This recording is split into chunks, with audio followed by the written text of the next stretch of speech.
ดีเตมันเหมือนผู้หญิงก่อนเป็นหัวหน้าคนเหตุการณ์เขาตักมาหาใจเสื้อมันนั่นก้อยหนังเก่านางเสื้อมันก็สารยินจอมเสียแล้วว่าเฮาจนตุยได้รู้วางเป็นหือมาเฮียนั่นใจเสื้อมันก็ว่านางเสื้อมันถางพิษเนี่ยก็เนียดยิบลงมาขึ้นเสีย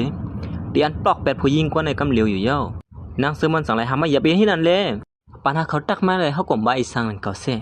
มันใจก็จังว่าเฮาก็จำเจอสุกิเพิ่นนั่นก็ดีเตมันก็เป็นจึงนั้นก้อยหนังเก่าเมื่อย่างนั้นนะผู้หญิงก่อนเป็นหัวหน้าคนเหตุการณ์เขานั่นก็เขาเสนออ่อนกันยองอ้ามมันนั่งเตๆว่าโอ้สุในหางดีเตเนาะกวนก็หางดีมัดเตๆเอาหน่อยเสนอก็จังได๋มาอุกกันว่าเฮาเลยยินมาว่าบ่เล่งมาตีในวันมื้อนั้นเขาซ้ำหาแม่นางเขาแหนมซะค่ะเ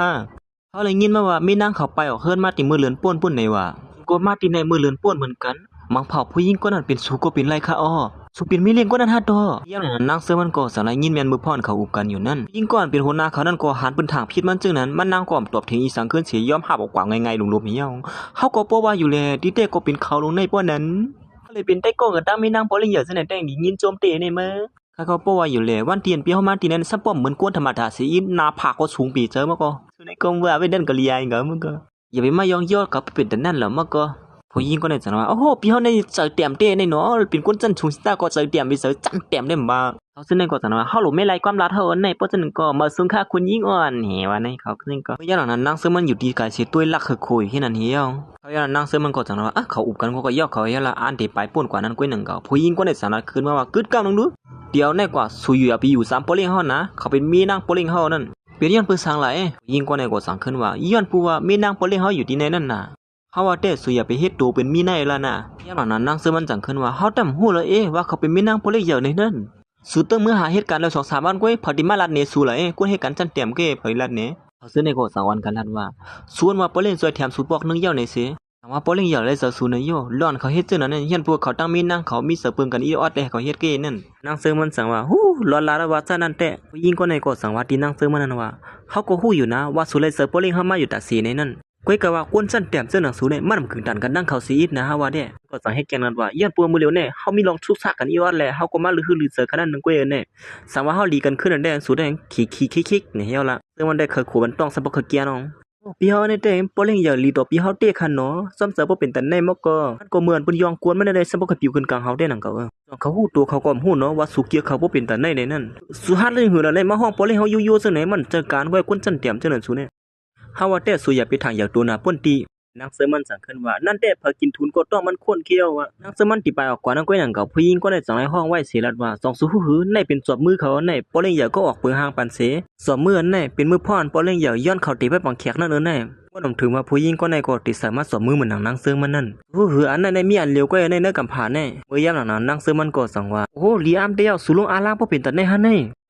ยุกยองนำเสือสุเตนังก็นี่เฮาได้ลัดในปอเล่งเสสุมาหาลองสู้อยู่แม่นางปอเล่งเฮาก็โดยปอเล่งได้ลืบสู่ออกการอยู่แก้มห้างซึ่งมันจังว่าโอ้ก็เลยเฮาเปิดตัวอยู่แน่ใครหานเกียนี่ก็ผู้หญิงก็ในก็สั่งให้ทุกย้อนผู้หญิงตัวปลอมนั้นเสียแล้วว่าเฮาก็หาปอเล่งกันละเฮามาลืบผู้หญิงก็ได้ออกการเฮียคนเจอหนังเขาในอำคือลีมาเฮ็ดการที่ในลีเต้นั่นปอไหนก็เฮาก็หาปอเล่งซุ่มกันเนาะปอไหนมาเลยซ่องฮะยิงก็ในก็กูบ่ยอบเลยลองเต้มันนั่นสั่งนั้นว่าก็อย่ามันเฮ็ดลองในลองเล็กๆอ่อนๆนั่นก็เคยมีลองสู้ยุงลองซึ่งไหนผู้หญิงก็ได้สั่งขึ้นว่าโอ้บ่นำถึงว่าพี่เฮาในเป็นเสรีบ่เป็นแต่ไหนเนาะเป็นคาแดงผู้หญิงก็ได้ปิวกับเพียวมึงกล้าวนั่นนางเสือมันสั่งว่าเขาตึกมีอยู่ที่เนื้อคลองนั่นสุมาเป็นเหรียญจังไหนเนี่ยซับป้อมลีไอตัวเจ้าเก่าสีแล้วฮะมื้อย่างนั้นมานั่งย้ำหับเสียมกาสั่งรายละขึ้นมาว่าเขาในต่างโตกูดินน่ะเฮิรนเขาเลิกมาเป็นลูกป้าคนชื่อเสียงใหญ่กำเดียวเนี่ยอีสังก็พอเราเป็นกุ้งก็เลิกสุมาล่ะเนี่ยก็เป็นปอเลี้ยงเขานั่นน่ะนางเสือมันจังนั้นขึ้นมาปอลุงก็ได้หมางเตะให้มาที่หาผู้หญิงกวนที่มาเคียงกับตั้งเฮาซึ่งในเลยเตะลงเกาไลน์น่ะฮะนางเสือมันหัวผู้หญิงก้อนในก็เป็นเจ้าปืนปอใส่เสือมันหามันมาตีในเนี่ยนางเสือมันจังหลัดขึ้นมาขิงในเกาไลน์แก้วน่ะดีสร้างผู้หญิงลงเสียมันยันในเกี่ยวกับเฮาซึ่งไหนเตี้ยลง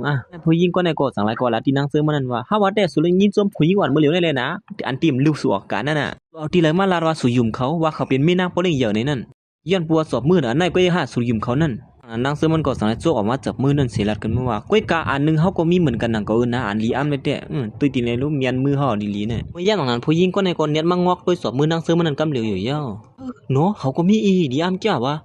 เต้เนาะมันเป็นมาเหมือนกันบ่เป็นแต่ไหนล่ะในผู้หญิงก็ในจังลัดขึ้นมาว่าเฮาเลยยินมาว่าปอเลยอย่าออกเปิงห่างมันไหนดังนั้นมันนั่นได้มีเครื่องหมายเขาไว้ในว่าอย่างนั้นผู้หญิงก็ในก็เน็ตมาถอดสอบมือนางเสือมันนั่นเสียมางอกด้วยดังนั้นมันกำเหลียวอยู่เย้าเหมือนมันนั่งมาด้วยก่อนและหันเครื่องหมายนั่นเต้เหมือนหนังลัดนั่นหนังเก่าเต้เนาะเน็กมีเครื่องหมายเต้ลงแน่ไม่การตอนดับผู้หญิงก็ในกว่ามียุ่มเสียลัดขึ้นมาว่ามีเย้าถูกแทงวัดเป็นตีจังเต้ในกว่า ว่าแต่สุยอย่าไปเอาอันปลอมซะไหนมันแล่นเปิ้นน่ะยิ่งกว่านั้นก็จังว่าผู้หญิงตัวปลอมมันก็มีเหมือนกันนะเย้ามื้อยามนั้นเขาก็จังย้อนด้วยสวมมือที่ผู้หญิงตัวปลอมนี่เนี่ยถอดออกมาเนี่ยเขาสิคารู้เขาซับบ่ปีนตาหายลงกว่าคั่นนี่แต่ผู้หญิงกว่านั้นก็ย้อนปัวของมันเป็นอันปลอมค่อยแลเป็นอันคำเซอร์ไว้อยู่รองในนั้นแต่นางก็อำคาถอดสิกะหือเสื้อมันก็จังตุกย้อนให้มันนางถอดออกมันนางก็จังใครตัวก็ตัวเลยบ่วินนั้นก็ลอก้อยกาเหมือนเขามาแตกเนื่องกันตัวเดียวนั้นสวมมือผู้หญิงกว่านั้นมีเครื่องหมายมือนางสวมมือนางซึ่งมันนั่นเสยิงก็ในก็เป็นอันเปิงเสือลงกว่ากำเหลียวเป็นสังเลียมีล่ะในอันนี้ยามนั้นก็หนังเก่าผู้หญิงก็ในก็เนลาลงขึ้นมากกว่าว่าเพราะว่าเต้มังเผาล่วงในเขาตีปืนเขาลื้อลางกว่าเสอันเต้มันนั่นเตรียมมีก็เป็นไรนะเขาก็สังรัดว่านางซึ่งมันนั่นฮู้เขาเงาสีเฮ็ดอันปอมือนางอันเต้มันมาเนี่ยเห็นในใส่ว่านางซึ่งมันนั่นแทงกำนึงเหี่ยวเขาจังได๋ก็มันได้เห็นจังนั้นเต้เนี่ยนะเขายินเขาว่าตั้งนั้นมันมีเครื่องหมายแล้วเขาก็เฮ็ดปอมาเหมือนดีๆนั่นเนาะดีเต้มันตั้งนั้นมันมีเครื่องหมายอันเต้มันเนี่ยซึ่งมันก็สั่งว่าก็กลมสั่งว่าหึงสวยอีแต่ว่าเปิ้นนั่นก็สุดทางว่าเปิ้นติเฮ็ดอันเต้มันนั่นเหมือนหนังอันปืนเขานั่นกว่าเซอทำได้แต่ถูกปีเฮายอบลายยอดได้สุกซากลาสูได้เฮ็ดคือแทงกำไนยิ่งก็ในก็เอาหน้าเอาตางว่าแทงให้นั่นเหี่ยวก็สั่งเลยมาลาตีนางซึ่งมันนั่นว่าสูเนี่ยมันหัดหน้าทวนตีเนาะเฮาว่าได้สรุปมาเฮ็ดอันปัวมันจังได๋ล่ะ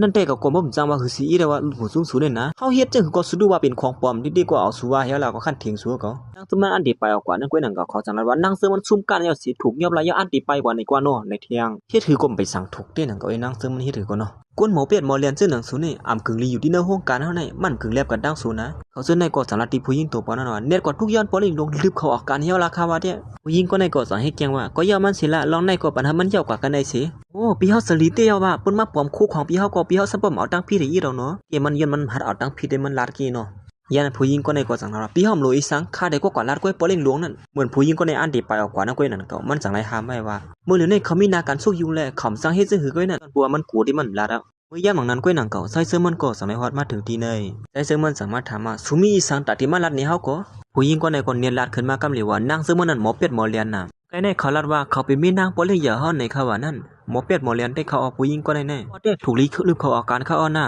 จะยาค่าถูกลืบออกการเข้าก้นเจอไหนแน่กูลิไว้ที่ในค่ะนะหมู่ซุ่มเฮากูก็เป็นของมันเกียนอะไรอยู่ค่ะนะลาดเจอนั้นเต้ค่ะอ้อเมื่อยามหลังนั้นใส่เสื้อมันสั่งนั้นว่าสวยซื่อฮู้ล่ะว่าเขาเป็นคนเป็ดเลียนในนั้นผู้หญิงก็ในก็สั่งว่าล้วนคาไรไม่เหตุการณ์ที่ในคามันจื้อเขาตื่นเปลี่ยนมันใจเจอมันก็สั่งว่าเปิ้นนั้นก็เลี้ยวอ่ะกำนึงก็กว่าเอาเงินเดือนสุดเสียออกการแล้วอ่ะหลมาเหตุการณ์ยังมือพุกเนี่ยมือยามหลังนั้นถึงตีมันนั่งลาดสังสะพมเขาออกอีสังข้าขอวางค่ะนี่มือยามหลังนั้นลูกน้องใส่เสื้อมันก็สั่งให้ไปเข้ามาสิละว่านับยามคนนี้อ่อนเฮาอยู่ค่ะเหมาสูงค่ะหินไหนกินก็เฮาเด้มื้อไกสุรัตว่าสุเป็นมีนางปอลิงเยอะเนี่ยซะฮะเป็นจะหือละไรกำไนแล้วในเฮาอีกนึงดูใจเสื้อมันสั่งถามว่าพลังส่งสุมาดีในมือยามหลังนั้นก้อยหนังเก่าโปใจเสื้อมันก็สั่งให้ฮอดมาดีในเสียแล้วว่าเก่าในเป็นคนส่งมาเนี่ยบ่ได้ใครว่าหือเตี้ยอ้ายน้อย